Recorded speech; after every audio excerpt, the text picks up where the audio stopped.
దేవుని యొక్క పరిశుద్ధులను ప్రియులను సంఘమైన మీ అందరికీ తండ్రైన దేవుని నుండి ప్రభువైన యేసుక్రీస్తు వారి నుండి కృపయు సమాధానమును మీకు అనుగ్రహింపబడాలని దేవుని వేడుకుంటున్నాను ప్రియులారా.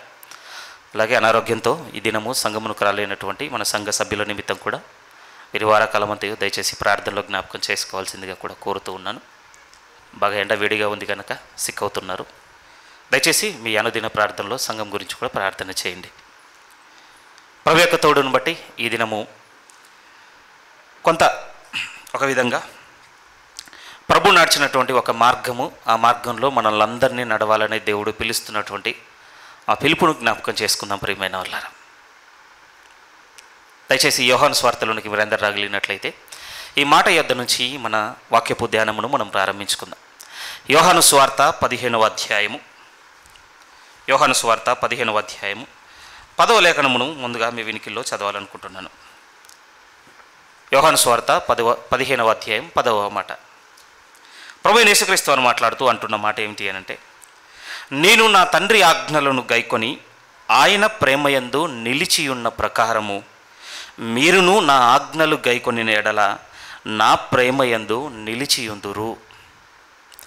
ఇది ఒక స్థిరమైన పిలుపుగా కనపడుతుందండి మన ఎడల దేవునిది. ప్రభు ఏమంటున్నాడు అనంటే, ఆయన ప్రమేయం లేకుండా, ఇంకా స్థిరంగా చెప్పాలంటే ఆయనకు అట్టి అనుభవం ఏం లేకుండానే మనల్ని ఒక కొత్త అనుభవంలోనికి ఏం పిలవటం లేదు క్రైస్తవ్యంలోనికి మనం పిలిచిన తర్వాత. ఎందుకంటే ఆదాం దగ్గర నుంచి మనందరం తెచ్చుకున్నది ఏమిటి అనంటే ఆజ్ఞ అతిక్రమం అనేది మన నైజం ప్రియమైన వాళ్ళరా, మన రీతి అంతే. అది మనలో కనపడిందండి, మన గర్భాన పుట్టిన పిల్లలో కనపడుతుంది, మన కన్న తల్లిదండ్రులు కూడా కనపడుతుంది. ఏదైతే ఆజ్ఞ ఉంటుందో ఆ ఆజ్ఞను అతిక్రమించేది. ఆజ్ఞ అన్న దాంట్లో ఇక్కడ ఒక చిన్న పదాన్ని యాడ్ చేయాలను, ధర్మయుక్తమైనది మాత్రమే ఆజ్ఞగా పరిగణలోనికి వస్తుందండి అంతే. దాంట్లో ధర్మం కనపడాలి, లేకపోతే కొంత మొరాలిటీ ఉండాలి అందులో. ఈ నైతిక సంబంధమైంది, ఈ ధర్మ సంబంధమైంది, దీన్ని ఎప్పుడు కూడా బ్రేక్ చేయాలన్న ఆలోచనతోనే మనం ఉంటాం ప్రియమైన, మనం అనగా మనుషులం. అందుకోసం ప్రభు ఏమంటున్నాడంటే, మీకు అంటే నాకు అస్సలు అనుభవం లేని దానిలోనికి మిమ్మల్ని పిలుస్తాను అనటం లేదు. నేను ప్రవేశించిన మార్గము, నేను తండ్రికి కనపరుచుకున్న మార్గము, ఆ మార్గంలోనికి మిమ్మల్ని పిలుస్తున్నాను. అదేదో కాదు, నేను నా తండ్రి ఆజ్ఞలు గైకొని ఆయన ప్రేమయందు నిలిచి ఉన్న ప్రకారము. ఇప్పుడు మీరు కూడా ఏం చేయండి అంటున్నాడంటే, ఇప్పుడు మీరు కూడా నా ఆజ్ఞలను అనుసరించి నా ప్రేమలో మీరు నిలవండి. సంఘంలో ఒక థీమ్ పెట్టుకున్నాం ప్రియమైన వాళ్ళారా మనం ఈ సంవత్సరం. ఏంటి ఆ థీమ్ అని అంటే, మనందరిలో దేవుడు ప్రేమను చూడాలనేది దేవుని యొక్క ఆలోచనని మనం పెట్టుకున్నాం. ఎందుకు ప్రేమ కావాలి అని అంటే, ఈ ప్రేమే మనల్ని దేవుని ఎదుట పరిశుద్ధతలో నిలుపుతుందన్నటువంటి చాలా సందర్భాలు మీతో గతంలో నేను గుర్తు చేశాను ప్రియమైన వాళ్ళారా. ఒక విధంగా ఆ ప్రేమ ఎద్దకు నడిపించుటకే ఒక మార్గం వేసుకుంటూ ఏం చూపిస్తున్నాను అనంటే, ఇప్పుడు మనం ప్రేమలో నిలవాలంటే ఇది క్రీస్తు మనకు ఆజ్ఞాపించిన ఆజ్ఞల్లో మనం నిలవాలి. ఎందుకంటే ప్రభువు కూడా తండ్రి ఆజ్ఞాపించిన ఆజ్ఞల్లో నిలిచి దేవుని ప్రేమలో నిలిచాడు కదా. అలా ఇప్పుడు మనం కూడా క్రీస్తు యొక్క ఆజ్ఞలో నడవాలి. సరే, ఆజ్ఞలు అనేటివి ఏంటి అని అంటే ప్రతి మంత్ మనం రిసైట్ చేస్తున్నాం రాగానే, వాటి గురించి ఇంకా ఫర్దర్గా మనం వింటాం. కానీ ఈ ఆజ్ఞల దగ్గరికి వెళ్ళడానికి ముందు మనం ఆజ్ఞలను అంగీకరించాలి అంటే మనలో ఏముండాలి అని అంటే విధేయత ఉండాలంటే. ఇక్కడ ఒబీడియన్స్ పెద్ద మ్యాటర్, విధేయతే చాలా పెద్ద విషయం ప్రియమైన వాళ్ళారు. 1970 అనుకుంటాను సేవకుని వర్తమానం వింటున్నప్పుడు ఆయన చెప్తున్నాడు, 70 అంటే మీరు చెప్పండి ఇప్పటికి ఎన్ని సంవత్సరాలు? 50 ఏళ్ళు దాటిపోయిందండి. అప్పుడే ఆ సేవకుడు ఏమన్నాడో తెలుసా? ఆయనున్న ఆ కాలంలో వర్షిప్ సాంగ్స్ ఆయన చూస్తున్నప్పుడు హార్డ్లీ అండి చాలా కష్టమైందట ఆయనకు ఏ పదాన్ని కనిపెట్టడం దేవుని కీర్తనలో. అంటే విధేయతకు సంబంధించినటువంటి స్తుతి కీర్తన ఒకడు కూడా లేదటండి. మీరు ఆలోచించండి, 50 ఏళ్ళ కిందటనే లేవు అని అంటే ఇప్పుడు మనకి ఏమైనా వంట పడుతుంది అసలు ఆ పదం? బాగా కష్టమైందండి మనకి ఇది. విధేయత చూపించాలనేది ఎంత కష్టం అనుకుంటున్నారు ఇప్పుడు? ఎందుకంటే మన అన్నీ పెరుగుతున్నాయండి, ధనం పెరుగుతుంది, బలం పెరుగుతుంది, అందం పెరుగుతుంది, సౌకర్యాలు పెరుగుతున్నాయి కదా. నేను ఒకరికి ఎందుకు నేను ఒబీడియంట్గా ఉండాలి? నాకు ఫ్రీడమ్ ఉండదా? నాకు సొంత నిర్ణయాలు ఉండవా? వస్తున్నటువంటి ఇప్పుడున్నటువంటి సైకాలజీ కావచ్చండి, ఇప్పుడున్నటువంటి గొప్ప వాళ్ళ మోటివేషన్స్ కావచ్చండి, ఇంకొంచెం దగ్గరికి దిగజారి మాట్లాడుకుంటే ఇప్పుడు వస్తున్న సినిమాలు కావచ్చు, ఆ సినిమాల్లో క్రియేట్ చేస్తున్న క్యారెక్టర్లు కావచ్చు, అన్నీ ఎలా ఉన్నాయో తెలుసా? మనం అవసరమైతే తిరగబడాలి తప్ప మనం ఏంటి ఒకరికి తలంగేది. ఏమంటే వాటి ప్రభావం మన మీద లేదనుకోవద్దు. ఈ 50 ఏళ్లలో ఎంత ఈ సమాజ ప్రభావం మన మీద అలుముకుంది అనంటే, ఈరోజు మనము సమాజంతో కలిసిపోయాం, దేవునికో వ్యతిరేకమైపోయామండి. నాకు అర్థమైపోయింది నా స్థితి. అంగీకరిస్తే మీ స్థితి కూడా అదే. మనం సమాజంతో ఏకీభవించేసాం. ఇప్పుడు ఎవరిని వ్యతిరేకిస్తున్నామంటే దేవుని వ్యతిరేకిస్తున్నాం. ఎందుకు ఇంత గట్టిగా మాట్లాడుతున్నావు బ్రదర్ అని అంటే, ఇది మనందరం ఆగి ఆలోచించవలసిన ఒక గుణం ప్రియమైన వాళ్ళారు. దాని గురించి కొంచెం స్థిరంగా మాట్లాడుకోవాలండి. విధేయతను గురించే. తొందరగా ముగించేస్తాను, ఎక్స్టెండ్ ఏం చేయను, ఎండ బాగా పెరుగుతుంది కనుక. ఒక మాట చదువుతామండి. ఈరోజు మనం ఉత్తర ప్రత్యుత్తరంగా చదువుకున్న కీర్తనలో ఉన్న ఒక గొప్ప మాట మీరు చూడండి ప్లీజ్. అది మన మనసుని ఖచ్చితంగా తాకుతుంది ప్రియమైన వాళ్ళారా. క్వశ్చన్ చేస్తుంది కూడా. 130 కీర్తనలోనికి మీరు వస్తే ఈ కీర్తనకారుడు మాట్లాడుతూ తన ఒక విధంగా దేవుని ఎడలో ఉన్నటువంటి ఆసక్తి అనుకోండి, దేవుని ఎడలో ఉన్నటువంటి తన కోరికను వెల్లడి చేస్తూ ఆయన చెప్పిన మాట ఎంత గొప్పగా ఉందో మీరు చూడగలిగితే 130 కీర్తన 6వ వాక్యాన్ని చదువుతున్నాను. 5 నుంచి కూడా చదువుతున్నాను. 5 యెహోవా కొరకు నేను కనిపెట్టుకొనుచున్నాను. మన ఉదయం నుంచి మన ఆలోచన ఇక్కడ కనపడుతుంది, రిఫ్లెక్ట్ అవుతూ ఉంటుంది. ఈ సేవకుడు ఏమంటున్నాడంటే యెహోవా కొరకు నేను కనిపెట్టుకొనుచున్నాను. రెండో స్టేట్మెంట్, నా ప్రాణము ఆయన కొరకు కనిపెట్టుచున్నది, ఆయన మాట మీద నేను ఆశ పెట్టుకొని ఉన్నాను. దానికి దగ్గరగా తీసుకొస్తే ఏమంటున్నాడంటే, ఇది కావలివాడు ఉదయం కొరకు కనిపెట్టుకున్నట్టుగా మనం ఎవ్వరం కూడా ఒక విధంగా అంటే దేని కొరకు కావలి కాసే డ్యూటీలో లేం కనుక అంటే మనకు తెలియదు మార్నింగ్ వాల్యూ ఏంటో. ఉదయం నుంచి ప్రతి షోరూమ్ ఓపెన్ అవుతుంది, ప్రతి ఆఫీస్ ఓపెన్ అవుతుంది. 9 to 6 అవర్స్ వర్కింగ్ అవర్స్ ఉంటాయి, చేస్తాం, మనం వెళ్ళిపోతామండి.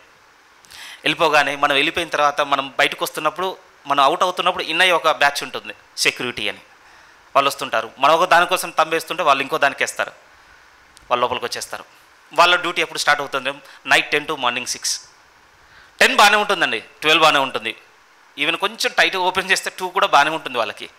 ఇక 3, 4 అలా ముందుకెళ్తున్న తర్వాత టైం వాళ్ళు అత్యధికంగా ఎదురు చూసే దేని కొరకు అని అంటే తెల్లారుతుందా ఎప్పుడు అంతే. ఇంకా ఎందుకు అంతే, డ్యూటీ లీవ్ అయిపోయి ఇంటికి వెళ్ళిపోవచ్చు, మళ్ళీ పడుకోవచ్చు. మనం ఎక్స్పీరియన్స్ అవ్వద్దండి. అది వాస్తవంగా మీతో చెప్పాలి అనంటే హార్డ్లీ ఎప్పుడు ఎక్స్పీరియన్స్ అవుతుందంటే బాగా లాంగ్ డిస్టెన్స్ మనం జర్నీ చేస్తున్నప్పుడు అండి, డెస్టినేషన్ దగ్గర పడుతున్నప్పుడు అప్పుడు ఉంటుందండి హ్యాపీనెస్ కొంత, అది ఒప్పుకుంటాను. ఈ సేవకుడు రాస్తూ ఏమంటున్నాడంటే, ఇది కావలివాడు ఉదయం కొరకు కనిపెట్టుకున్న రీతిగా నేను ఎవరి కోసం కనిపెట్టుకుంటున్నానంటే నేను దేవుని కొరకు కనిపెట్టుకొనిచున్నాను. ఓన్లీ ఎదురు చూడటమే కాదటండి, ఆయన రాస్తున్న ఆ పరిభాషలో ఒక పదం కూడా ఏమన్నాడంటే నేను ఆయన మాట కొరకు కూడా కనిపెట్టుకుంటున్నాను అన్న పదాన్ని వాడేశాడు ఆయన. నిజంగా అండి, విధేయత లేనోడు అంత ఎదురు చూడలేడండి దేవుని మాట కోసం. నాకు కూడా భయమే ప్రియమైన వాళ్ళారా. ఏ విషయంలో భయం అని అంటే, నాకు తెలిసిన ప్రసంగాలు వినడంలో నాకు ఏ ఇబ్బంది ఉండదండి. సేవకుల నోట ఏదైనా కొత్త ప్రసంగం వినాల్సిన పరిస్థితి నాకు ఏర్పడినప్పుడు చాలా భయం ఏమిటి అని అంటే, మళ్ళీ ఎటువంటి కట్టుబాటు నాకు దేవుడు చేయబోతున్నాడో. ఇప్పుడు అది తెలిసింది అనుకోండి, దానికి విధేయత చూపించకుండా ఉండలేము. పోనీ విధేయత చూపిద్దామంటే మన మనసు ఒప్పుకోదు. దాంతో లోపల ఉండేటువంటి ఆలోచన ఏమిటి అంటే, ఒక విధంగా తెలుసుకోకపోతే బాగుండేవన్నటువంటి ఒత్తిడి కూడా ఉంటుందండి మానసికంగా. ఎందుకంటే అది నా డిసొబీడియన్స్కి సైన్. నాలో దేవుడు నాకు వెల్లడి చేయగానే వెంటనే దానికి నేను విధేయత చూపించాలన్నటువంటి ఆశ ఇగో ఈయనలో కనపడ్డట్టుగా నాకు కనపడటం లేదు. ఎందుకంటే మనం విధేయతకు చాలా దూరం నడిచేసాం ప్రియమైన వాళ్ళు, స్వతంత్రంగా ఉండాలన్న ఆలోచనతో. అందుకోసం ఏంటంటే ఈరోజు దేవుడు మనకు కొన్ని కట్టుబాట్లు పెడుతుంటే అంగీకరించటం లేదు మన మనసు. కానీ స్థిరంగా మీకు ఈ మనసుకు చెప్పాలి ప్రియమైన వాళ్ళ ఈ విషయాలు. ఎందుకు అనంటే దేవుడు ఇక్కడి నుంచే మన భక్తిని కొలత వేస్తున్నాడు. మనం అందరం బాగానే వస్తున్నామండి, ఇంత వేడిలో కూడా కూర్చోగలుగుతున్నాం, కొంచెం ఇరిటేటింగ్గా కూడా మనసు పెట్టి వినగలుగుతున్నాం. ఇవి కొలతలు అని అంటే నేను ఒప్పుకోను ప్రియమైన వాళ్ళు. ఎందుకంటే ప్రతి రిలీజియన్, ఒక విధంగా చెప్పాలంటే ప్రతి రిలీజియన్లో ఇలాంటి ప్రాక్టీస్ అందరిలో ఉందంటే, ఇంకొంచెం మీరు నొచ్చుకోనంటే ధైర్యం చేసి చెప్పే మాట ఏంటంటే, మనకంటే హార్డ్ ఎక్సర్సైజ్ కూడా చేసేవాళ్ళు ఉన్నారు వేరే రిలీజియన్లో. మనకంటే కష్టమైన భౌతిక సాధనలు చేసేవాళ్ళు కూడా ఉన్నారు. ఒకవేళ ఈ భౌతిక సాధన మాత్రమే దేవుని దృష్టికి మనలో ఉన్నటువంటి విధేయతకు భక్తికి కొలమానం అనుకుంటే వాళ్ళు ముందు వచ్చేస్తారు మనకంటే. కానీ దేవుడు ఎక్కడ కొలత వేస్తున్నాడు అంటే, నేను ఆజ్ఞాపించిన దానికి ఎంత విధేయత చూపుతున్నాం అనేది దేవుని దగ్గర కొలత ప్రియమైన వాళ్ళారు. అందులో ఎన్నో చెప్పేశాడు దేవుడు. మన మాటల దగ్గర నుంచి మన చూపులు, మనం వినే దగ్గర నుంచి ఇతరులకు చెప్పేవి, మనం పరిగెత్తే వాటి కోసం చేసేటివి, మన చేతులతో మనం చేసే అన్నిటి గురించి మాట్లాడేశాడు. మన ఇన్ అండ్ అవుట్ దేవుడు చెప్పేశాడు, నాకు ఇలా కావాలి మీరు, ఇలా వద్దు మీరు, ఇలా చేయాలి మీరు, ఇలా చేయకూడదు మీరు. వీటిలో మనం ఇప్పటివరకు ఎంత విధేయత చూపించాము? కొంచెం నాకు తెలుసు మీకు హార్డ్గానే ఉంది ఇది, కానీ టైం లేదు ప్రియమైన వారలారా, మనకి నిజం చాలా సమయం తక్కువగా ఉంది. కానీ ఈ భక్తుడు మాట్లాడుతూ ఏమంటున్నాడు, నేను ఎంత కనిపెట్టుకుంటున్నాను ఆయన కొరకు అని అంటే, నా ప్రాణం కనిపెట్టుకుంటుంది. ఎదురు చూస్తున్నాను ఆయన కొరకు, ఆయన మాట కొరకు నేను కనిపెట్టుకొని ఉంటున్నాను. ఇగో కావలివాడు ఉదయం కొరకు కనిపెట్టుకున్న రీతిగా ఎప్పుడు తెల్లవారుతుందా, ఎప్పుడు నేను లీవ్ అవుతానని వాడు ఎట్లయితే ఎదురు చూస్తున్నాడో, నాకు ఎప్పుడు అవకాశం దొరుకుతుందా, ఎప్పుడు దేవుని యొక్క ఆలోచన కావచ్చు, దేవుని యొక్క మాట కావచ్చు దొరుకుతుందన్నటువంటి ఆశ ఈ సేవకుల్లో కనపడుతుందట. నేనేం నొప్పించడం లేదు, కానీ సున్నితమైన ఒక ఆలోచన మీ హృదయంలో విత్తాలనుకుంటున్నాను. ఏమిటి అంటే, ఎంత కనిపెట్టుకుంటున్నాం మనం దేవుని కొరకు? ప్లీజ్ అండి, నేనేం విమర్శ చేయటం చెప్పడం లేదు, ఎందుకంటే మనందరం ఒకే కోణంలో నడుస్తున్నాం, సేమ్ ఫెదర్స్ అంతే, నేను ఒప్పుకుంటాను. కానీ నా హృదయంలో విత్తుతుంది, మీ హృదయంలో విత్తుతున్న దేవుని మాట ఏంటంటే, ఎందుకు కనిపెట్టుకోవట్లేదు? బాగున్నాయి ఇక్కడ సౌకర్యాలు, మనకి ఏం బాగున్నాయి చెప్పండి. ఈ మంత్ చాలా రిగ్రెట్ అవుతున్నానంటే నేను, ఏ విషయంలో తెలుసా, సిటీకి ఎందుకు వచ్చానా అని. లెఫ్ట్ రైట్ అండి అంతే, దేన్ని ముట్టుకున్నా కాలుతుంది, అంతే కదా, అయిపోయిందండి. ఓకే, నేను ఒప్పుకుంటాను, జూలై నుంచి ఫిబ్రవరి వరకు బాగుండొచ్చాము సిటీలో బతుకుతున్నాను. ఇక్కడ ఉన్న సౌకర్యాలు, ఇక్కడ ఉన్నటువంటి ఫెసిలిటీస్ కావచ్చు, అన్నిటికీ మనం హ్యాపీగా ఉండొచ్చు. ఏప్రిల్, మే, జూన్ ఉందండి మనకి, సిటీకి ఎందుకు వచ్చామన్న ఫీలింగ్ ఉంది. నువ్వు అట్లే చెప్తావులే బ్రదర్, మాకు ఏసీ ఉందంటారా? ఉండండి ప్రియమైన వాళ్ళారా, ఇదే సౌకర్యం అనుకోండి, ఉండండి, నేనేం బాధపడినా. కానీ ఒకటి చెప్పదలుచుకుంటున్నానండి, ఇవి మనల్ని దేవుని ఆలోచనల నుంచి బయటికి తీసేటువంటి స్థితిలో మనం ఉన్నామంటే చాలా వీక్ ఫెయిత్లో ఉన్నాం ప్రియమైన వాళ్ళారా. ఇవన్నీ నా చుట్టూ బాగున్నాయి కదా, వీటితో పాటు నేను చాలా సెటిల్డ్గా ఉన్నాను కదా, బాగుంది, మంచి సంపాదన ఉంది, ఎర్నింగ్స్ ఉన్నాయి, సేవింగ్స్ ఉన్నాయి, మంచి ఇల్లు ఉంది, లేకపోతే కారు ఉంది, XYZ అని. వీటితో నేను దేవుని కోసం కనిపెట్టుకొని ఇంతగా ఎదురు చూడాల్సిన అవసరం ఏంటి? అందరూ వాళ్ళే మార్నింగ్ ఎప్పుడు అవుతుందా, ఎప్పుడు వెళ్తానా, ఎప్పుడు వస్తానా, అయిపోయా. అందరూ టెంపుల్కి వెళ్తున్నారు, నేను చర్చ్కి వెళ్తాను, వాళ్ళు వారం ఏదో చేస్తున్నారు, నేను ఏదో చేస్తాను. ఇక్కడితోనైతే మనం ఇది కోరలేమండి. ఉదయం కొరకు కావలివాడు కనిపెట్టుకున్నంత రీతిగా నేను నా దేవుని కొరకు ఎదురు చూస్తున్నాను అంత స్టేట్మెంట్ చెప్పలేము మన హృదయంలో నుంచి. వాటికి పైకి వచ్చి చూడగలిసి ఉంది ప్రియమైన. అది ఎక్కడ దొరుకుతుంది అని అంటే, విధేయత చూపడంలో దొరుకుతుందండి. ఇలా నేను మాట్లాడుకుంటూ పోతే చాలా దూరం వెళ్తుంది, కానీ కొద్దిసేపు యేసుక్రీస్తు వారిలో ఉన్నటువంటి విధేయత గురించి మనం మాట్లాడుకుందాం ప్రియమైన వాళ్ళారా. ఎందుకనంటే ముందే చెప్తాను, ఎందుకంటే ఇప్పుడు మనం వింటున్నటువంటి ఈ విషయాల్లో మీరు కామన్గా బైబిల్ చదువుతున్నప్పుడు కొన్ని పదాలు వస్తుంటాయి ప్రియమైన వాళ్ళు. ఏం పదాలు వస్తుంటాయి అంటే, నిత్యజీవం అన్న పదం వస్తుంది, పరిశుద్ధత అన్న పదం వస్తుంది, ఎరుగుట అన్న పదం వస్తుంది. ఏమండి, ఇంకొంచెం మనం మాట్లాడుకుంటున్న పదంగా చెప్పబోతే ప్రేమ అన్న పదం కూడా వస్తుంది. ఏమండి, 4 పదాలు మీతో చెప్పింది, నిత్య జీవము, ఎరుగుట, పరిశుద్ధత, ప్రేమ, 4 పదాలు చెప్పాను. మీకు తెలుసా, ఈ 4 యొక్క అర్థం కావచ్చు, ఈ 4 యొక్క మార్గం కావచ్చు, ఒకదాని మీద ఆధారపడి ఉందండి బైబిల్లో. నిత్య జీవం ఏమిటి అని ఒకవేళ మనం స్థిరంగా అడిగామనుకోండి, బైబిల్ మనతో ఏం చెప్తుందో తెలుసా? ఆయన ఆజ్ఞే నిత్య జీవం అంటుందండి. ఆయన ఆజ్ఞే నిత్య జీవం. దేవుని ఎరుగుట అంటే ఏంటి అని అడిగామనుకోండి, బైబిల్ మనకు స్థిరంగా ఏమిస్తుంది తెలుసా? ఆయన ఆజ్ఞల ప్రకారము మనం నడుచుకునుట, ఒక విధంగా ఎరుగుట అన్నటువంటి మాట స్థిరంగా కనపడుతుంది. ఈవెన్ ప్రేమ అంటాను మనం అడిగామనుకోండి, మళ్ళీ బైబిల్ మనకి ఇచ్చేటువంటి మాట ఏంటో తెలుసా? ఆయన ఆజ్ఞల ప్రకారం నడుచుకున్నట్టే ప్రేమ అంటుంది. ఇప్పుడు పరిశుద్ధత అంటే ఏంటని మనం బైబిల్ని అడిగామనుకోండి, బైబిల్ ఏమంటుందో తెలుసా? ఆజ్ఞ అతిక్రమం పాపము, మరి ఆజ్ఞను పాటించడం పరిశుద్ధత. ఏమంటే ఈ 4 ఒకే అర్థంలో ఉన్నవి, ఒకే దాని మీద ఆధారపడి ఉన్నాయి ప్రియమైన వాళ్ళారా. ఇదంతా ఎందుకు మీతో చెప్తున్నానంటే, ఈ 4 మనం నిలవాలి అనంటే, మీకు నాకేం కావాలి అనంటే విధేయత కావాలండి.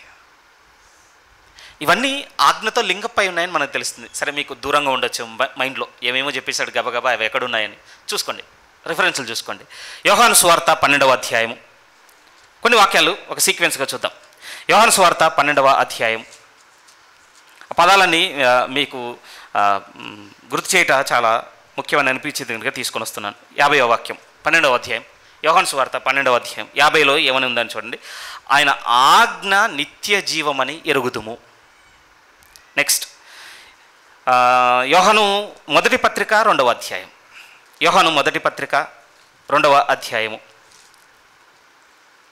యోహాను మొదటి పత్రిక 2వ అధ్యాయము. ఇక్కడ కూడా మనం చూడగలిగితే 3వ వాక్యం 4వ వాక్యం నేను చదువుతున్నాను. 3:4 మనం ఆయన ఆజ్ఞలను గైకొనిన ఎడల దీని వలనే ఆయనను ఎరిగి ఉన్నామని తెలుసుకుందాము. దేవుని ఎరుగుట అంటే కూడా ఏమంటున్నాడంటే ఆయన ఆజ్ఞలను గైకొనుట అంటున్నాడు. పేజీ వెంటనే తిప్పారనుకోండి మనకు 2వ పత్రిక కనపడుతుంది. 2వ పత్రిక 1వ అధ్యాయం ఉంది. 6వ వాక్యాన్ని మనం చూడగలిగితే అక్కడ కూడా ఉంటుంది, మనం ఆయన ఆజ్ఞల ప్రకారం నడుచుటయే ప్రేమ. ఇదే మళ్ళీ యోహాన్ గారు రాసిన మొదటి పత్రిక 3వ అధ్యాయం 4లో మనం చూస్తాం, ఆజ్ఞ అతిక్రమము పాపము. దానికి కొంచెం ఆపోజిట్ వర్డ్ ఏంటంటే ఆజ్ఞకు విధేయత చూపుటే పరిశుద్ధత అవుతుంది. చూసారా, ఒకే దగ్గర రాస్తున్నాడండి, ఒకే భక్తుడు రాస్తున్నాడు. కానీ రాస్తున్న ఆయన నిజంగా చెప్పాలి అని అంటే పరలోకం ఈ 4తో నిండుంది ప్రియమైన వాళ్ళారా. నిజమండి, పరిశుద్ధతతో, దేవుని ఎరుగుటతో, నిత్య జీవంతో, ప్రేమతో, ఈ 4 ఒక దగ్గర పెట్టి ఒక రూపం ఇస్తేనండి అది ఏమవుతుందో తెలుసా?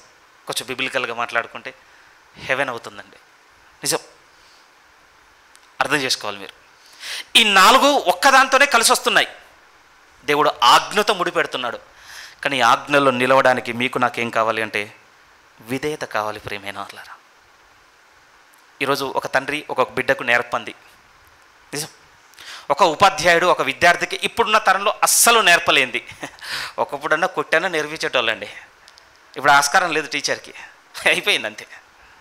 మనదం గారాభం పేరెంట్స్ది, స్కూల్లోదేంటి బలహీనత టీచర్ది. గట్టిగా మాట్లాడితే తీసి ఇంకోని పెట్టుకుంటా అంటాడు వాడు. పోయిందండి. ఉండవలసిన ఇంట్లో లేదు, సమాజం నుంచి లేదు, ఇంకెక్కడిది ప్రియమైన. కొంచెం చర్చ్కి వచ్చి మాట్లాడుకుందాం అండి. బై ఛాన్స్ అండి పాస్టర్ కనుక గట్టిగా చెప్పాడు అనుకోండి, దాని కొంచెం వాయిస్ లేస్తూనే ఉంటుంది అంతే. ఇంకా ఎవరిని కదిలియొద్దో తెలుసా విధేయత విషయంలో? ఎవ్వరు కూడా మనల్ని కదిలియొద్దు అన్నట్టు మనం ఒక కార్నర్ ఏర్పాటు చేసుకుని ఆ కార్నర్లో మనం కాపాడుకుంటున్నామండి. ఫ్యాక్ట్ ఇక్కడ చెప్పాలి ప్రియమైన వాళ్ళారా, అపవాది యొక్క గొప్ప ఆలోచన కూడా ఇదేనండి మన పట్ల. చాలా రోజులు ఇబ్బంది పడ్డాను ప్రియమైన వాళ్ళు. ఇబ్బంది ఏం పడ్డాను అని అంటే ప్రతి శోధనకి, ప్రతి పాపంలో పడేటువంటి పరిస్థితికి ఆధారం ఏమనుకుంటూ వచ్చేదంటే వాడు ఒకడు ఉన్నాడు, వాడు దాంట్లో నన్ను అభ్యంతర పెడుతుంటాడు, నన్ను ఏం చేయనీయడు. మనం ఏదో మంచోళం అయినట్టుగా మాట్లాడుకుంటాం. నేనేమి మిమ్మల్ని ఒక్కరినే వేరు చేయటం లేదు, నన్ను కూడా కలుపుతున్నాను. కానీ కొన్ని సంవత్సరాలుగా చదవడం తర్వాత ఒక విషయం అర్థమైంది ప్రియమైన వాళ్ళు. ఆ విషయం దగ్గరికి మిమ్మల్ని తీసుకెళ్ళాలి ప్లీజ్. ఎఫెసీయులకు రాసినటువంటి పత్రిక 2వ అధ్యాయం మీరు అందరూ చూడాలి మీ కళ్ళతో. ఈ వాక్యాన్ని పెద్దగా మనం పరిగణలోకి తీసుకొని మాట అవుతుంది అప్పుడప్పుడు. ఎఫెసీయులకు రాసినటువంటి పత్రిక 2వ అధ్యాయం ఎందుకు ఇంత అవిధేయతలో ఉంచాలనేది వాడు ఎందుకు వాని ఆలోచన అంటే ఇక్కడ ఒక విషయం ఉందండి. కొన్ని ఆలోచనలు చాలా సక్సెస్ అవుతాయట మనల్ని ఈ స్థితిలో ఉంచితే. ఎఫెసీయులకు రాసిన పత్రిక 2వ అధ్యాయం 2వ వాక్యం చూడండి ప్లీజ్. 2వ వాక్యంలో లేఖనం ఏం చెప్పబడుతుంది అని అంటే, ఒకప్పుడు మనం మన పాపముల చేతను అపరాధముల చేతను మనం చచ్చిన వారంగా ఉంటే క్రీస్తులో మనల్ని బ్రతికించాడు. బాగుంది. కానీ 2లో ఉంటుంది, మీరు కూడా ఒకప్పుడు వాటిని చేయొచ్చు. సరే బతికించాడు కనుక ఇప్పుడు బయటకు వచ్చామని మనం అనుకుంటున్నాం కదా, అందుకోసం పౌలు గారు కూడా ఒకప్పుడు మీరు కూడా వాటిని చేయొచ్చు. వాయుమండల సంబంధమైన అధిపతిని అనగా అవిధేయులైన వారిని ఇప్పుడు ప్రేరేపించు శక్తికి అధిపతిని అనుసరించి ఈ ప్రపంచ ధర్మం చొప్పున మీరు మునుపు నడుచుకున్నారు. ఇక్కడ మీరు అందరూ పెద్దగా మీ కళ్ళతో చూడవలసిన మాట ఏంటంటే అవిధేయులైన వారిని ప్రేరేపించు శక్తి అధిపతిని అనుసరించి. ఇక్కడ మనందరం మనసుతో బాగా గ్రహించడానికి ప్రయత్నం చేయాల్సిన మాట ఒకటి ఉంది ప్రేమ. అపవాది ఎవరిని ప్రేరేపించేటువంటి శక్తి కలిగి ఉన్నాడట అంటే అవిధేయులను మాత్రమే. నిజమండి, విధేయత చూపించినప్పుడు భక్తుల్లో కూడా ఎవరికి శోధనలు ఎదురుకాలేదండి. అవిధేయతలో వాళ్ళు అడుగు పెట్టిన తర్వాతనే శోధనలు చూశారు ప్రియమైన వాళ్ళారా. విశ్వాస వీరులందరినీ చదవండి, వారు అవిధేయత సంబంధమైన ఒక నిర్ణయం తర్వాతనే వారి జీవితంలో చాలా తీవ్రమైన పరిస్థితుల లోపలికి వెళ్ళిపోయి మళ్ళీ దేవుని దగ్గర గోజాడుకున్న తర్వాత వాటిలో నుంచి బయటకు వచ్చినవి ఉంటాయి ప్రియమైన వాళ్ళారా. ఒక అబ్రామును పెట్టుకుంటే ఒక హాగర్ అవుతుంది, ఒక దావీదుని పెట్టుకుంటే ఒక జనసంఖ్య అవుతుంది. ఒక్కొక్క దగ్గర ఒక్కొక్కరు కనపడుతుంటారండి. ఓ లిస్ట్ అంతా. నిజమండి, వారు దేవునిలో బలంగా ఉన్నప్పుడు ఏం కదిలించలేదండి. వారు ఎప్పుడైతే కొన్ని నిర్ణయాలు కొంత ఇంకా స్థిరంగా చెప్పాలంటే ఇక్కడున్న వర్డ్తో ఆ అవిధేయత కనపడగానే ఎవరికి ఆధారం దొరికింది అని అంటే అపవాదికి. నిజం ప్రియమైన వాళ్ళారా, ఇది మనసుకు మీరు తెచ్చుకోగలిగితే మన జీవితంలో కూడా మనం శోధింపబడుతున్న సందర్భాలు ఎక్కడ ఉన్నవి బలం కంటే మన అవిధేయతలో కనపరిచినవే. ఎగ్జాంపుల్ చెప్పు కొన్ని. మీకు నాకు స్థిరంగా కొన్ని మాటలు తెలుసండి. నేను ఒకరోజు వాక్యం చదువుకుంటున్నాను ప్రియమైన వాళ్ళ, చెప్పాలి ఇది మీతో ఓపెన్గా. తెస్సలోనిక మొదటి పత్రిక 4 ఆ రోజు నా పోర్షన్ ఆ పత్రిక అంతా చదువుతున్నాను, మీరేం రిఫరెన్స్ తీనవసరం లేదు. అక్కడ ఏముంటుంది అంటే, ప్రతి వాడును తన తన ఘటమును ఎట్లు కాపాడుకొనవలను అది ఎరుగుండుటే, పరిశుద్ధత ఎందు ఎట్లు కాపాడుకోనవలను దాన్ని ఎరుగుండుటే దేవుని చిత్తం అంటాడు అక్కడ 4:10. ఎర్లీ మార్నింగ్ అది ఫినిష్ అయిపోయిందన్న నా వర్డ్ చదివేశాను. నాకేం తెలిసింది అని అంటే, నా ఘటమును పరిశుద్ధత విషయంలో నేను కాపాడుకోవాలని నాకు తెలిసిపోయింది. మరి ఆ రోజు ఏం జరిగింది అని అంటే, అంతేనండి, ఒక ఆలోచన, ఏదో చూడాలన్న దాన్ని చూడగానే ఇంకేదో చూసిన పరిస్థితి. చిన్నది ప్రియమైన వాళ్ళ మీ మనసులో పెడుతున్నది. ఏమండి, దానికి ముందు దేవుడి వాక్యం అంతా వచ్చి మాట్లాడుతుందండి. ఆ వచ్చి మాట్లాడిన దానికి విధేయత చూపించకుండా కొంత ఉంటుంది కదా, ఓవర్లుక్ అంటాం, లేకపోతే ఇంకేదో అనుకుంటా XYZ అది మనతో ఉంటుంది. ఏముందిలే, ప్రతి విషయంలో దేవుడు ఏదో ఒక విధంగా మాట్లాడుతుంటాడు ప్రియమైన వాళ్ళారా. మనం విశ్వాసంతో చూడగలిగితే అది భోజన రూపేణ కావచ్చు, ఇంకేదైనా దురలవాటు రూపేణ కావచ్చు, ఇంకేదైనా కావచ్చు అండి. దానివైపు దేవుడు ఒకసారి మనతో మాట్లాడిన తర్వాత కూడా మనం దానికి విధేయత చూపించి, అవును దేవా ఈరోజు నువ్వు నాతో మాట్లాడావంటే దీని గురించి ఏదో నేను ఎదుర్కోబోతున్నాను కనుక నాకు బలాన్ని ఇవ్వని ప్రార్థన చేసుకుని ఉంటే ఆ దినం అది ఉండదు ప్రియమైన వాళ్ళ. కానీ ఓవర్లుక్ ఉంటుందిలేండి మన దగ్గర. ఈ చిన్న అవగాహన మీ హృదయంలో పెట్టడానికి నా ఆలోచన ఏమిటి అంటే, మనలో అవిధేయత మనకు అవసరంగా ఉన్నది ప్రియమైన వాళ్ళరా. కానీ దేవుడు కూడా దానికి ఇంకొక వైపు మనతో మాట్లాడుతూ ఉంటున్నాడంటే, నా ఆజ్ఞను పాటిస్తే ఇవన్నీ కలుస్తాయండి. అది నిత్యజీవం కావచ్చు, దేవుని ఎరుగుట కావచ్చు, పరిశుద్ధత కావచ్చు, ప్రేమ కావచ్చు, ఏదైనా. కానీ అది ఎప్పుడు అనంటే ఆజ్ఞకు విధేయత చూపించినప్పుడే. మనలో డిసోబీడియన్స్ ఉందని అర్థమవుతుందండి. నాకు కూడా తెలుసు, మీకు కూడా తెలుసు. కానీ విధేయత కావాలి కదా. ఇప్పుడు బాగా చెప్తాను వినండి ప్రేమ. మన సొంత సాధనతో రాదండి, ఇంకెవరో చెప్తే రాదండి. నేను ప్యూర్లీ నమ్ముతున్నాను ఈ విషయాన్ని. అయిపోయింది ప్రేమ, అది నా నెత్తి నేర్చే అంత జరిగింది. అది అంత నెమ్మదిగా ఎక్కడికో చాగాను అని అంటే, ఒక శక్తిని ఆశ్రయిస్తే మాత్రమే దొరికేదండి, అంతే. ఇంకా ఆ శక్తి ఎవరు అంటే యేసుక్రీస్తు వారు, అంతే. ఇంకా మన ఫిలిప్పీలకు రాసిన పత్రిక చదువుకున్న లేఖన భాగంలో ఒక గొప్ప వాక్యం ఉంటుంది. పరలోకమందునే కానీ భూమి మీదనే కానీ భూమి కింద ఏ నామంలో కూడా అంత శక్తి పెట్టలేదంటే దేవుడు, ఆయన నామంలోనే.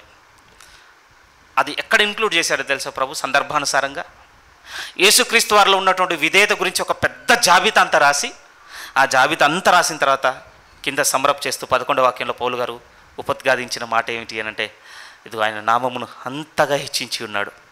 ఇప్పుడు ఆ నామమును మనం ఆశ్రయిస్తే ప్రియమైన వాళ్ళరా మనకు ఒబీడియన్స్ దొరుకుతుందండి. ఇది ప్యూర్లీ అండి, సంపూర్ణంగా నమ్మి ఆయన మీద ఆధారపడడంతో దొరికేది మాత్రమే. ఎక్సర్సైజెస్ అంటే చెదిరిపోతాయి ప్రియమైన వాళ్ళరా. కరోనా అవగానండి, నాతో పాటు చర్చ్లో మనం చాలామంది చాలా విషయాల్లో డిసైడ్ అయ్యాం. ఈ డిసిషన్స్ ఏమయ్యాయి ఇప్పుడు అవసరాన్ని బట్టి చాలా ఎగిరిపోయాయండి. అవి పోగా కొత్త కొత్త దయ్యాలు వచ్చి కూడా కూర్చున్నాయి మనలో. చాలా వచ్చేసాయి, కనపడతలేవు బయటకు, అంతే. టైం వచ్చినప్పుడు బయటకు వస్తున్నాయి, అవి చేయాల్సిన పని చేస్తున్నాయి, మళ్ళీ సైలెంట్గా కామ్ అయిపోతున్నాం. లేరు అనుకుంటున్నారా? నిలబడ్డ నాతో కూర్చున్న మీతో మన అందరం ఉన్నాం ఆ జాబితాలో. ఎందుకంటే మన నిర్ణయంతో, మన ఆలోచనతో, ఇన్ని రోజులు ఈ సంగతి తెలియదు కాబట్టి చేశాను, ఇప్పటి నుంచి చూడు ఇక చేయను, ఏం లేవండి అవన్నీ. ఒక శక్తి మీద ఆధారపడి బ్రతికే బలహీనత రావాల్సింది మనలోనికి. దేవుని ఆజ్ఞలు మనందరికీ తెలుస్తున్నాయి ప్రియమైన అలా. వాక్యం చదవగానే ఇది చేయొద్దన్నాడు దేవుడు, ఇది చేయమంటున్నాడు దేవుడు, ఇది చూడొద్దన్నాడు దేవుడు, ఇది చూడొద్దన్నాడు దేవుడు. మరి ఎందుకు నిలవటం లేదు? ఒక శక్తి మన యందు నిలిచి క్రియ కావాలి విధేయత విషయంలో. అందుకోసం యేసుక్రీస్తు వారిలో ఉన్న ఒబీడియన్స్ కొంత మనసుకు తెచ్చుకోవాలి ప్రియమైన వాళ్ళారు. మనం ఎక్కువ వాక్యాలు ఏం చూపించను, మనందరికైనా జీవితం రాయబడిన వాక్యాలు తెరిచిన పుస్తకంగా కనపడుతున్నవి.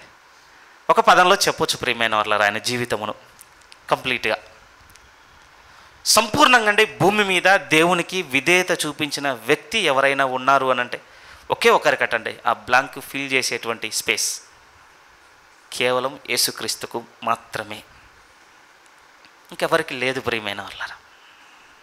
లేదు నేను అబ్రహాం గారి గురించి రోమాలో చదివాను, లేకపోతే సమ్వేర్ హెబ్రీలో చదివాను, ఇంకెక్కడో చదివాను, ఆయనలో కూడా నాకు విధేయత ఉంది అని అన్నాడు, నేను ఆయన ఆశ్రయిస్తాను. ఎందుకంటే ఇశ్రాయేల్ అందరూ మా మూలపుత్రుడగు అబ్రహాం అనే కొట్టుకుంటున్నారు. ఇంకెక్కడ వాళ్ళని ఆశ్రయించారు వాళ్ళు. అక్కడ మాకు దొరుకుతుందా అంటే ఒక మాటలో చెప్పాలి అంటే మనకున్నటువంటి ఈ పాత నిబంధనలో ఉన్న 39 పుస్తకాలు ఒక జాతి చరిత్రను చెప్తున్నాయండి. ఆ జాతి చరిత్ర గురించి ఒక్క పదంలో చెప్పాలంటే ఏం చెప్పనా అంటే ఒక దేవునికి అవిధేయత చూపించిన జీవితం ఎలా ఉంటుంది అని అంటే సంపూర్ణమైన సాదృశ్యం ఎవరు అని అంటే ఇశ్రాయేలీలు. వారి హిస్టరీ అంతా అండి, వారి చరిత్ర అంతా సంఘంతో ఈరోజు మాట్లాడుతుంది. ఏంటి అని అంటే, దేవునికి అవిధేయత చూపించిన మనిషి ఎలా, జనాంగం అంతా ఎలా ఉంటుందో చూడాలి అంటే ఇశ్రాయేలు గురించి చదువుకోవాలి ప్రియమైన వాళ్ళారా. కానీ విధేయత చూపించింది ఎవరు అని అంటే యేసుక్రీస్తు వారు మాత్రమే అని చెప్పడానికి నేను ఏమాత్రం కూడా సిగ్గునొందటం లేదు. ఇంకా బలంగా ఇప్పుడు ఏమనుకుంటున్నానంటే, ఆ పేరును ఎంత వీలైతే అంతగా ఆశ్రయించాలనుకుంటున్నానండి, అంత పలకాలనుకుంటున్నాను. నిజం ప్రియమైన వాళ్ళు. ఒకప్పుడు చాలా బాధతో, ఈరోజు చాలా చాలా కాలం తర్వాత మళ్ళీ గుర్తొచ్చిందండి. సహోదరులు రామప్రసాద్ గారు పాట పాడుతున్నప్పుడు ఒక పదాన్ని ఫ్రీక్వెంట్గా పలుకుతున్నాడు. ఒకప్పుడు మేము పలకపోయేదండి దాన్ని. ఏసయ్యా అనాలంటే నోరు ఆగిపోయేది అంతే. ఇంకా దాంట్లో పెద్ద రాంగ్ సౌండింగ్ అనమాట మాకు. అందులో ఏవేవో పడార్థాలు, ఉన్నర్థాలు, లేని అర్థాలు, అర్థం ఏదైనా ప్రియమైన వాళ్ళ ఆ పేరుకు ఒక శక్తి ఉందన్న విషయాన్ని మర్చిపోయాం. అందుకని ఇప్పుడు బాధపడుతున్నాను. కొన్ని పాటలు ఎరైజ్ చేసుకున్నాను. ఆయన పేరు లేనటువంటి పాటలు ఇప్పుడు నేను వినటం లేదు ప్రియమైన వాళ్ళ. మనకు కూడా మన సంఘం నుంచి ఒక సహోదరుడు ఫోన్ చేసి, మరి ఇంత పెద్ద క్యారెక్టర్ని మనం ఏం చేసి మనం సాగగలం తమ్ముడు అని అంటే, నాకు తెలుసు అది మనం ఏం చేసి ఆయన టార్గెట్ పెట్టుకుని ఆయనలా మనం బతికేదైతే కాదు ఆ క్యారెక్టర్. మరి ఎందుకు ఆయన దగ్గరికి పోవడం అని అంటే ఒకే ఒక్క ఆశ, ఆయన పేరును ఆశ్రయిస్తే ఆయన పేరులో ఉన్న శక్తి మనం ఎందుకు క్రియ చేస్తుంది అని. విధేయత విషయంలో అండి అసలు మనం ఊహ కూడా తీసుకోలేము ఆయన వ్యక్తిత్వంను.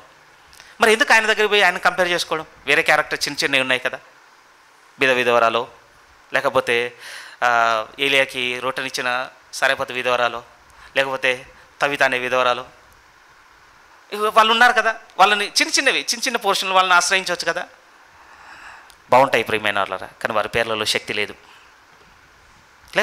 మోటివేషన్ ఉండొచ్చేమో మేబీ.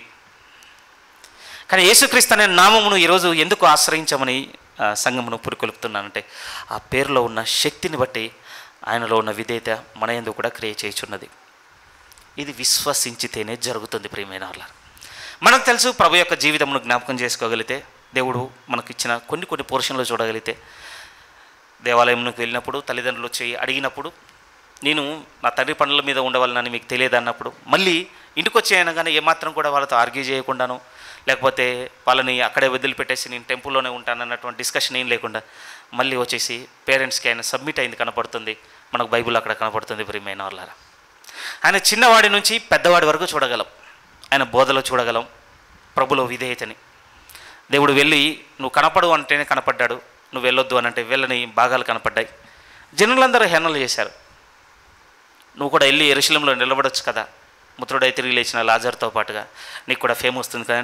ఇంకో దేవుడు అప్పుడు ఆయన వెళ్ళమని లేదు ప్రియమైన వాళ్ళారా. ఆయన సైలెంట్గా ఇంటి వద్దనే ఉన్నాడు. కుటుంబ సభ్యులంతా వచ్చారు, మా దగ్గర అయితే చాలా గొప్పగా మాట్లాడుతున్నావు, ఈ గొప్ప ఏదో పోయి మందిరంలో కూడా అనేక మంది ముందు నువ్వు చెప్పొచ్చు కదా. ఆయన మౌనం ఆ రోజు వాళ్ళకి ఏ విధంగా కనపడిందంటే, ఈయన కూడా పిచ్చివాడు అనుకున్నారట. ఏమన్నా ఆయన టీచింగ్స్లో కనపడుతుంది నిజంగా ప్రియమైన వాళ్ళారా. ఆయన లైఫ్ స్టైల్లో కనపడుతుంది. ఒక విధంగా ఆయన ఆడంబరంగా ఉండొచ్చు అండి. ఆడంబరం అన్న దాంట్లో ఆయన దగ్గర కూడా ఉంది ప్రియమైన వాళ్ళ. డబ్బు సంచి ఉన్నది, సౌకర్యవంతమైన జీవితం గడుపుకోవడానికి చాలా అవకాశం ఉన్నది. ఏమో ఇలా చెప్పుట నాది అతిశయోక్తి ఏమో, కానీ దేవుడు కొనమన్నయే కొన్నాడను, దేవుడు కొనొద్దు అన్నవి కొనలేదు అన్నట్టుగా కనపడుతుందండి. ఎగ్జాంపుల్ ఎక్కడి నుంచి నేను తీసుకున్నాను అంటే, గొప్ప మేడగది కోసం అండి ఆయన దగ్గర ఉన్న డబ్బుతో కొనొచ్చు ఆయన. కానీ దేవుని దగ్గర నుంచి ఒక మాట ఉంది ప్రియమైన వాళ్ళ, ఆయన దగ్గర వెళ్ళు, ఒక వ్యక్తికి నేను చెప్పి ఉంచున్నాను, మీ కొరకు గొప్పగా దాన్ని సిద్ధం చేసి ఉంచుతాడు. నువ్వు నీ శిష్యులను పంపాలి, వెళ్ళగానే నీళ్ళు కుండ మోసుకొని పోతున్న వ్యక్తి కనపడతాడు, అతను వాళ్ళు అప్రోచ్ అవ్వగానే వాళ్ళు తీసుకొని వెళ్తారు, నీకు అది సిద్ధపరిచి ఉన్నటువంటి గదిలోనికి తీసుకొని వెళ్తారు. ఎందుకు ఈ మాట చెప్తున్నానంటే, ఈరోజు మన దగ్గర ఉన్న డబ్బును మనం స్పెండ్ చేయడంలో ఒక సెకండ్ కూడా ఆలోచించటం లేదండి. నేను కూడా ప్రియమైన వాళ్ళు చాలా ఆన్లైన్ షాపింగ్ ఒక 6 నెలల నుంచి చాలా వరకు తగ్గించేసానండి. ఇంకా సెల్ఫీ అండి ఆల్మోస్ట్ చాలా రోజులు అవుతుంది నేను కొనుక్కొని. చాలా అనవసరంగా కొన్నాను కూడా ఫీల్ అయ్యేది ఒకటి ఉందండి. ఇంతవరకు తీసి కూడా వాడతలేను, ఇంట్లో పెట్టాను దాన్ని, షూస్ రన్నింగ్ పోతామని. ఇవన్నీ ఎందుకు మీతో పంచుకుంటున్నాను అంటే, మన అవిధేయత ఉందండి ఇందులో, మీరు అంగీకరించాలి ప్లీజ్. మనల్ని ఒకరు మన జీవితం మొత్తమును నడిపిస్తున్నట్టుగా మనం కనపరుచుకోవడంలో వీక్గా ఉన్నాం ప్రియమైన వాళ్ళ. నేను చెప్తున్నాను, మీకు కొంతమందికి చేరకపోవచ్చు, నాకు తెలియదు ఆ విషయం. నేను ఏ పదం మీ హృదయంలో స్థాపన చేయాలనుకున్నాను అంటే, దేవుని యొక్క ఆజ్ఞలను అనుసరించు బ్రతికితేనే మన ఎందుకు ప్రేమ కనపడుతుంది అన్నాడు దేవుడు. వాటికి దూరంగా ఉన్నామనేది మీ హృదయాన్ని తీసుకొని వస్తున్నాను ప్రియమైన వాళ్ళ.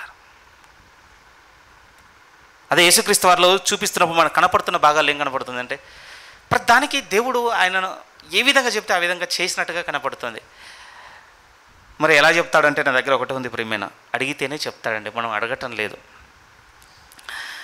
ఒక చిన్న క్వశ్చన్ అడుగుతాను. ప్రభు యొక్క దినచర్య గురించి మనందరికీ ఉంటాయి కదా దినచర్యలు, డైలీ డ్యూటీస్ అనుకుంటారో లేకపోతే హ్యాబిట్స్ అనుకుంటారో, మీరు ఏదైనా అనుకోండి. ప్రభు యొక్క దినచర్యలో అత్యధికంగా రిపీటెడ్గా రాయబడ్డటువంటి దినచర్య ఎవరైనా చెప్పగలరా? మన బైబిల్లో సోర్స్ ఉంది, మీరు సువార్తలు చదివితే తెలిసిపోతుంది. ప్రభు దినచర్య ఇది అని అంటే అది ఎక్కువగా రాయబడ్డ దినచర్య ఏమిటి? ఎవరైనా వెనక నుంచి వస్తుంది వాయిస్, నాకు వినపడట్లేదన్న. ఒకటి సువార్త అన్నారు, ఓకే, ఇంకా ఏం వినపడట్లే ఇక్కడికి? ప్రార్థన. వాస్తవానికి రెండుదే.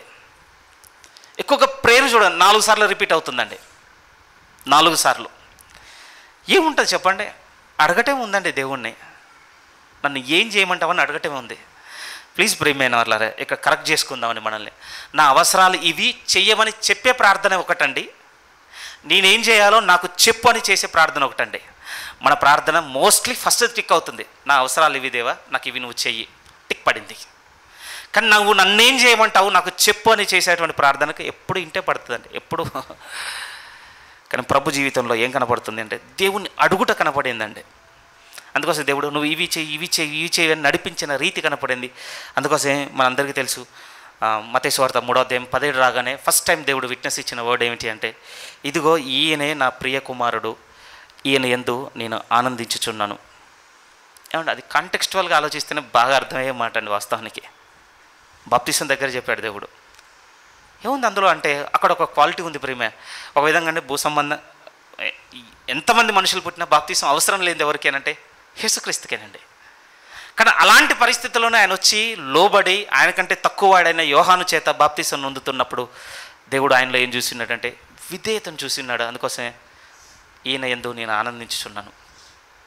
సరే అండి, దీర్ఘంగా చాలా మాట్లాడుకోవచ్చు ప్రభు గురించి, ఎన్ని చెప్పినా తక్కువ. ఎందుకంటే ఇంకొకరి గురించి వింటున్నాం కనుక మనకు బాగానే ఉంటుందండి. ఎందుకంటే మనల్ని చేయమని చెప్తున్నాయి కావు కదా, అది అందుకోసం హ్యాపీగా ఉంటుంది. కానీ ఈ 10 నిమిషాలు మనల్ని చేయమని చెప్తున్న వినాలి ప్రియమైన వాళ్ళారా. ఒకటి మాత్రం స్థిరం మీ హృదయంలో నేను పెట్టాలనుకున్నది, మన అవిధేయత మనల్ని ఎన్నో రోజులు దేవుని ముందు ఉంచదు. ప్లీజ్ మళ్ళీ మనసుకు తీసుకోండి. మన అవిధేయత ఎన్నో రోజులు మనల్ని దేవుని ముందు ఉంచదు, మనుషుల ముందు ఉంచొచ్చేమో. ఏంటి స్టేట్మెంట్ అర్థం? ఈరోజు మన అందరం మనుషుల ముందు కనపడుతున్నాం అంతే, చర్చ్కి వచ్చి we are believers, we are going church, ఇంకంతే. ఇంకా ఏదైనా పెట్టుకోండి మీరు ప్లీజ్. మనం మనుషుల ముందు కనపడుతుండొచ్చాను. బట్ ఒక మాట మీతో స్థిరంగా చెప్పాలి ప్రియమ, దేవుని ముందు మాత్రం ఈ అవిధేయత ఎక్కువ రోజు మనల్ని ఉంచుతుంది ప్రియమైన వాళ్ళారా. విత్తవన ఉపమానం గురించి కొంచెం ఈరోజు మళ్ళీ ఒకసారి మీ మనసుకు తీసుకురావాలనుకో. ఒక ఫ్రేజ్ అండి నాకు బాగా ఇష్టం అక్కడ వ్యక్తిగతంగా. మత్తయి సువార్త 13వ అధ్యాయంలోనికి రండి ప్లీజ్. మత్తయి సువార్త 13వ అధ్యాయం.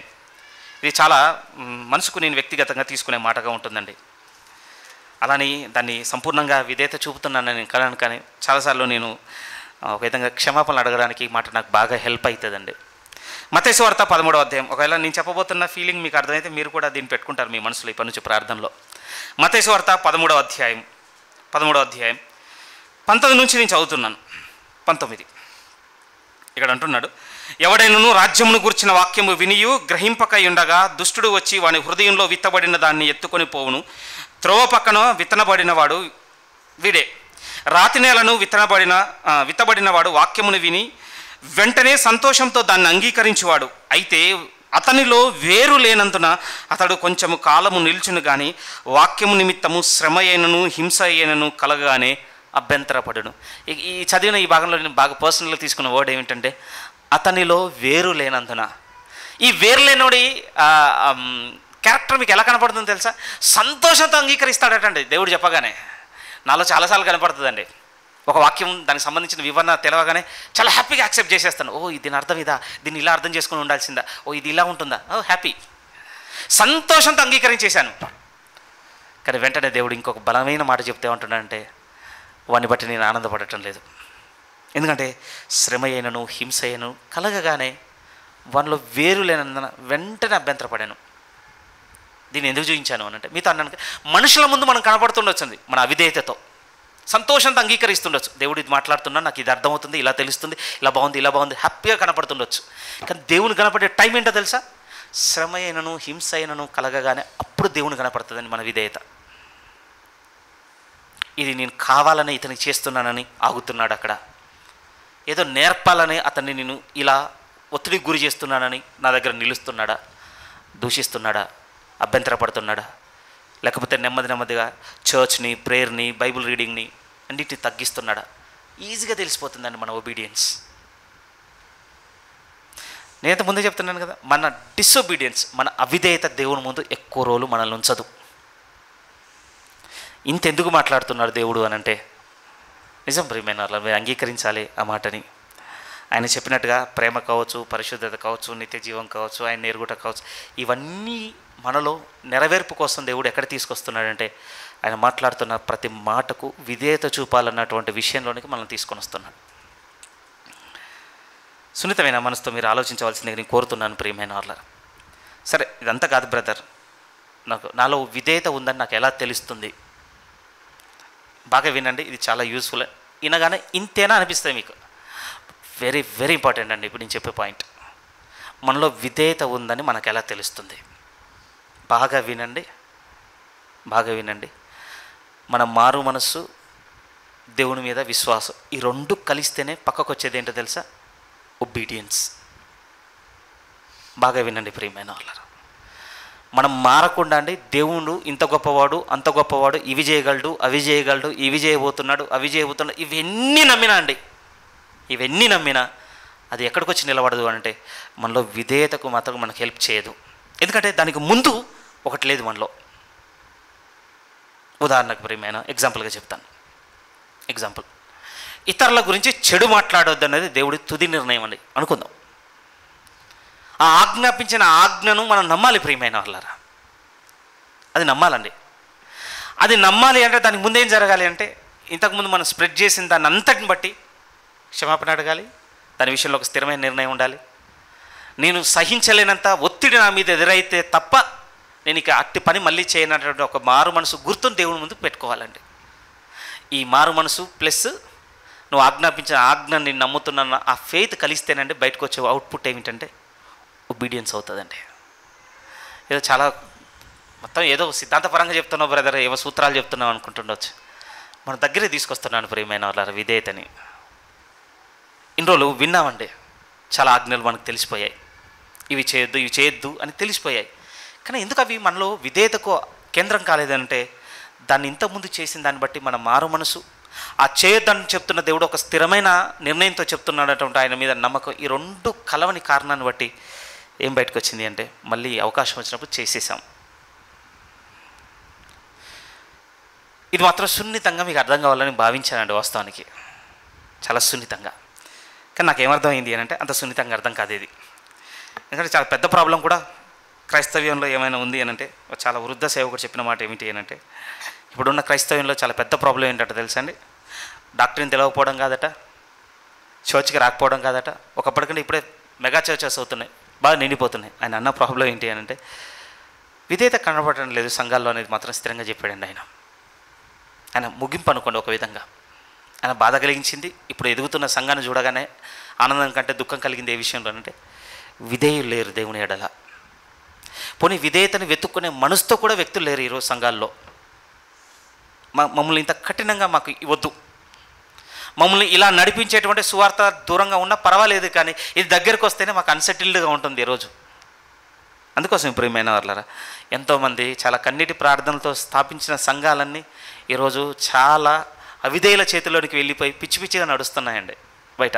నా వయసు అర్హత చాలా తక్కువ ఈ మాట చెప్పడంలో నేను అడ్మిట్ చేసుకుంటున్నాను, కానీ మారిపోయాయండి తరాలన్నీ.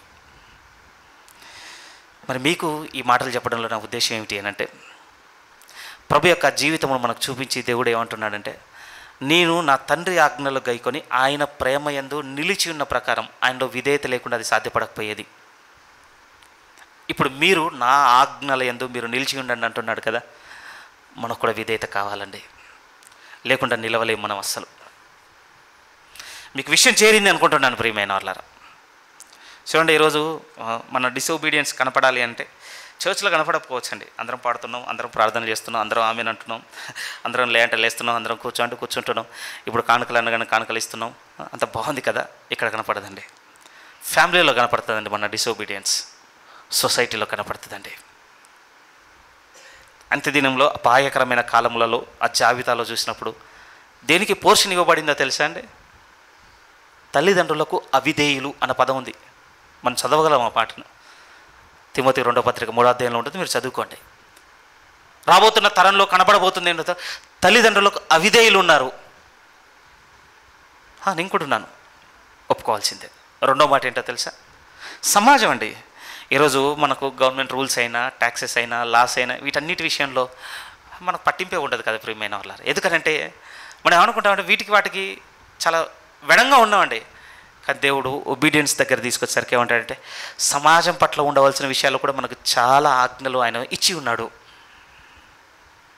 ఆ ఆజ్ఞల ప్రకారం మనం నడవందంతా ఏ అకౌంట్లో మనకు యాడ్ అవుతుంది అని అంటే అంగీకరించండి ప్రియమైన వాళ్ళ. మీ మనసు ఎదురు తన్నుతున్న అవిధేయత అకౌంట్లోనే యాడ్ అవుతుందండి.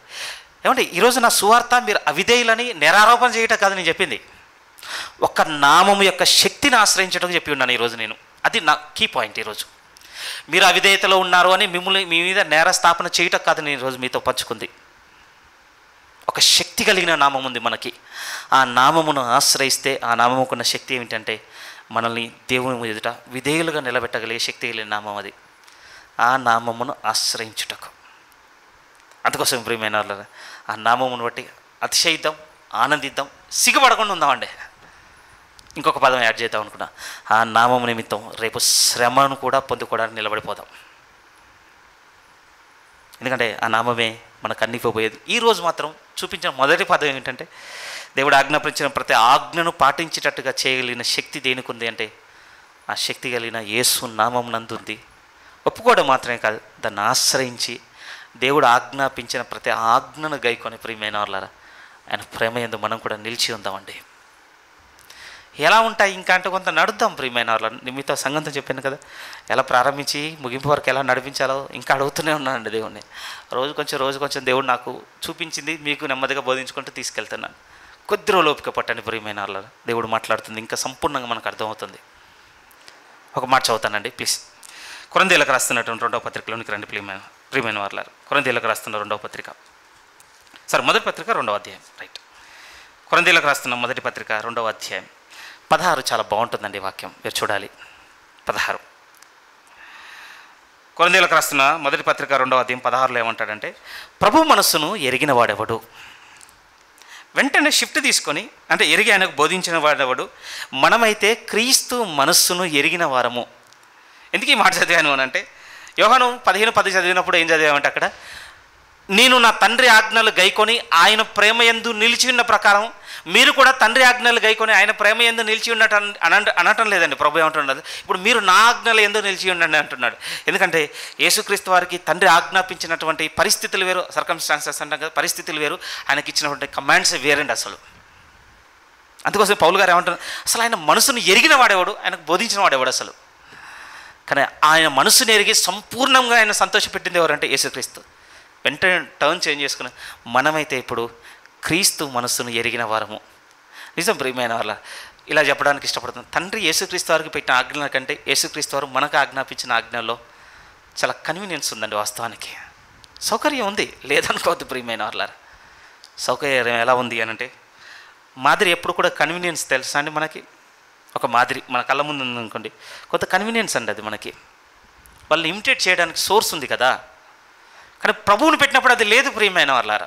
అందుకోసం తండ్రి మనసు ఎరిగిన వాడెవడు, యేసుక్రీస్తు వారు మాత్రం సంపూర్ణంగా నెరవేర్చారు. ఇప్పుడైతే మనమైతే క్రీస్తు మనస్సును ఎరిగిన వారు. ఆ మనసు మనతో ఏం చెప్తుంది అని అంటే ఇప్పుడు మీరు నా ఆజ్ఞలు ఎందుకు నిలిచి ఉండండి, కానీ ఒంటరిగా కాదు, నా సహాయం చేత. మనందరికీ తెలుసు మత్తయి సువార్త 11:28 ప్రయాసపడి భారం మోసుకొంచున్న సమస్త జనులారా నా యుద్ధకు రండి, నేను మీకు విశ్రాంతిని అనుగ్రహించనన్న మాట తర్వాత ఉన్న మాట 29 నా కాడి ఎత్తి మీ మీద పెట్టుదును. చదువుదాం ప్లీజ్, అది ఫ్రేజ్ నేను మిస్ అయ్యాను, చదివినప్పుడు బాగుంటుంది. మత్తయి సువార్త 11:28. 50 minutes క్లోజ్ చేస్తానండి. మత్తయి సువార్త 11వ అధ్యాయం 28. 28 నేను చదివేసాను కనుక 29 చదువుకుందాం నేరుగా. 29 అంటున్నాడు మత్తయి సువార్త 11:29. నేను సాత్వికుడను దీన మనస్సు గలవాడను గనుక మీ మీద నా కాడి ఎత్తుకొని నా యొద్ద నేర్చుకునుడి, అప్పుడు మీ ప్రాణములకు విశ్రాంతి దొరుకును. నా కాడి ఎత్తుకొని నా యొద్ద నేర్చుకోండి అనడంలో కాడి ఒకవైపు మనం ఉన్నట్లయితే ఇంకొక వైపు ప్రభువు ఉన్నాడు అన్నటువంటి మాట చాలా గొప్ప ఆదరణ ఇచ్చేదండి. మనందరికీ తెలుసు, ఎద్దులను మోసే కాడి ఉంటుంది, రెండింటి మీద పెడతారు, ఒక్క కాడితో కాదు అది. ప్రభు ఒకవైపు ఉండి ఇంకోవైపు మనల నుంచి ఏమంటున్నాడంటే నేను నేర్పిస్తాను అంటున్నాడు. ప్రియమైన వాళ్ళారా, ఆయన ఆజ్ఞలో నడుచుకునేటట్లు ఆయన నేర్పబోతున్నాడు. కానీ ఈరోజు మనకు నేర్పించింది ఏంటంటే విధేయత మన ఎందు లేదని ఒప్పుకొని, మన సొంత నిర్ణయం కాదు ప్రియమే, ఒక శక్తి కలిగిన నామమును ఆశ్రయించే మనసు కావాలి. అందుకు చాలా మనల్ని మనం సెల్ఫ్ డిగ్రేడ్ చేసుకోవాలండి. నేను చాలా తక్కువ అన్నని భావిస్తే తప్ప ఒకరిని కోరుకోలేము. మనం చాలా ఎక్కువ ఫీల్ అవుతున్నాం ప్రియమైన డబ్బును బట్టి. డబ్బును బట్టి కొన్ని అడగటం లేదు దేవుణ్ణి, ఎక్స్టెండ్ చేస్తున్నందుకు కొన్ని అడగటం లేదండి దేవుణ్ణి. అడుగుదాం, దేవుణ్ణి మాత్రమే నమ్ముకుందాం ప్రియమైన వాళ్ళ. ఆ దేవుడు నమ్ముకుంటే ఆ దేవుడు మనకి ఇవ్వబోతున్న గొప్ప నడిపింపు ఏమిటంటే ప్రభువుకు విధేయత చూపించేటట్లు నేర్పిస్తాడు. కనిపెట్టుకొని ఆయన వైపు చూద్దాం ప్రియమైన వాళ్ళ. అడ్మిట్ చేసుకుందాం, మనం అంగీకరించుకుందాం, నాలో అవిధేయత ఉంది, నన్ను క్షమించు దేవా. తలలోంచినట్లయితే ప్రార్థన చేసుకుందాం అండి. పరిశుద్ధమైన తండ్రి, నీ కొందనములు మీ పిల్లలు ఓర్పుతో ఈ మాటలు వింటున్నాను నాయన. నా బలహీనతను బట్టి, నీ యొక్క మనసును సంపూర్ణంగా ఎరగనటువంటి నా యొక్క అజ్ఞానమును బట్టి ఈ శ్రేష్టమైన సమయము వారి జీవితంలో నిష్ప్రయోజనం కాకుండా దయచేసి నీ ఆత్మశక్తి చేత నన్ను నింపి నా ద్వారా ప్రతి మాట మీ పిల్లలతో మీరు మాట్లాడండి. వరకు నా ఆయుష్కాలంలో ప్రతి నిమిషము, నా ఆయుష్కాలంలో ప్రతి నిమిషం విలువైంది నాయన. ఈ విలువ అనాలోచన కాకుండా నిన్ను తెలుసుకొని, నీ యందు వేరుపారి, నిన్ను నమ్ముకొని, నిన్ను సంపూర్ణంగా ఎరిగి నీ కొరకు బ్రతికే గొప్ప సమయంగా వీటిని మార్చమని ప్రార్థిస్తున్నాం. ఈరోజు ఈ సంగతుల పట్ల నిర్ణయం కలిగి ఉన్న మీ పిల్లల హృదయములను బలపరచండి. దుష్టుడు అభ్యంతరపరచకుండా వారి హృదయములను స్థిరపరచండి. మా విధేయతను బట్టి అనేక విధములుగా మేము శోధింపబడుతున్నామని, నీ ఆజ్ఞలను మేము విధేయత చూపించినట్లయితే శోధకుడు మా యొద్దకు చేరడన్నటువంటి మాటను మా హృదయంలోనూ పెట్టి ఉన్నావు. అంగీకరిస్తున్నాం. ఇప్పటివరకు మేము నడిచిన మా అవిధేయత మార్గములను బట్టి క్షమించమని కోరుతున్నాం. నీ కుమారుని యొక్క నామంలో ఉన్న శక్తిని పొందుకున్న వారముగా ఆయన్ని ఆశ్రయించి ఈ క్రైస్తవ జీవితంలో సాగుటకు సహాయం చేయమని కోరుతున్నాం. సంఘమును బలపరచండి, క్షేమాభివృద్ధిలో విస్తరింపచేయండి. వచ్చే వారం నువ్వు మాతో మాట్లాడుటకు సిద్ధపరిచించిన ఉపదేశమును మాకు వెల్లడి చేసి బలపరచమని కోరుతూ మమ్మల్ని అందరినీ మీ చేతికి అప్పగించుకుంటూ క్రీస్తు వారి నామమున ఈ ప్రార్థన అడిగి సమర్పిస్తున్నాము తండ్రి. ఆమేన్. అందరికీ వందనాలు.